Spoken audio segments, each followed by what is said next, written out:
Bonjour Yusra, bonjour Ilma, Bonjour, comment allez-vous?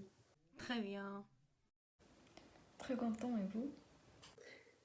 Moi, je vais très bien, merci.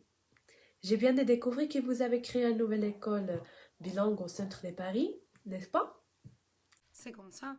Il s'agit d'un centre bilingue où ne fréquentent que les enfants à haut potentiel. Pourquoi vous avez choisi ce projet? Yusra et moi avons décidé de créer un centre avec ces caractéristiques car c'est une opportunité pour ces enfants. Ils ont besoin d'améliorer leur apprentissage du français et des autres langues. Et avec ça, les petits peuvent acquérir un bon niveau avec chaque langue à un âge précoce. Oui, c'est vrai, avec cela, nous les habituons et développons leur capacité à bien s'exprimer dans chaque langue. Nous faisons un gros effort pour qu'à la fin, en cours, les enfants finissent les niveaux que nous proposions au début du cours. C'est vrai que ces enfants sont très énergiques et très actifs. Que faites-vous pour lui enseigner d'une manière où laquelle ils puissent décharger cette énergie? Oui, ils sont des enfants très actifs et ils ont besoin de bouger tout le temps. À certains moments de la journée, ce que nous proposons dans ces centres, c'est qu'ils s'amusent avec des activités et des jeux dynamiques qui leur permettent de se bouger et d'apprendre la langue en même temps. C'est une manière très intéressante pour motiver les enfants. Également, quelle est la méthode d'étude que vous proposez?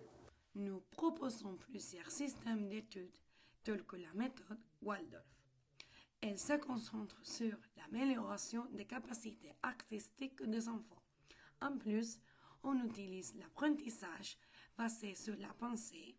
Grâce à cette méthode, les enfants apprennent à penser avec le contenu de leur propre programme et développent des compétences telles que la pensée critique, créative et la capacité d'analyse. Quand il s'agit d'enseigner, comme ils se réunissent généralement, en groupe ou individuellement? Normalement, les élèves sont divisés en groupes selon leur âge et leur niveau. Il y a qui ont plus besoin d'aide, quelques deux autres, et nous leur laissons les temps d'apprendre sans pression. Et oui, en étant en groupe, ils apprennent à travailler en équipe et pas seulement de manière autonome. La distribution de la classe est en forme de U. Et de cette façon, ils peuvent interagir avec les autres et les débats entre eux est beaucoup plus facile car ils ont tous un contact visuel. De plus, ils peuvent facilement travailler en groupe et ainsi apprendre à être en contact. Il est très important qu'ils s'unissent entre eux car ils ont tendance à montrer une grande résistance aux contributions que les autres leur apportent. Exactement. Et nous avons remarqué que c'est ainsi que les enfants apprécient plus le cours. C'est nécessaire qu'ils travaillent en groupe.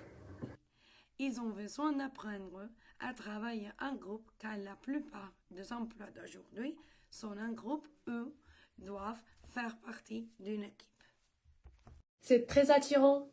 Merci beaucoup de partager votre temps avec nous et de nous montrer l'excellent travail que vous faites. C'est grâce à la décision et le temps que vous avez mis dans ces projets que vous obtenez un incroyable résultat. Encore merci. Merci à vous, madame. Merci à vous, madame. Ce fut un plaisir.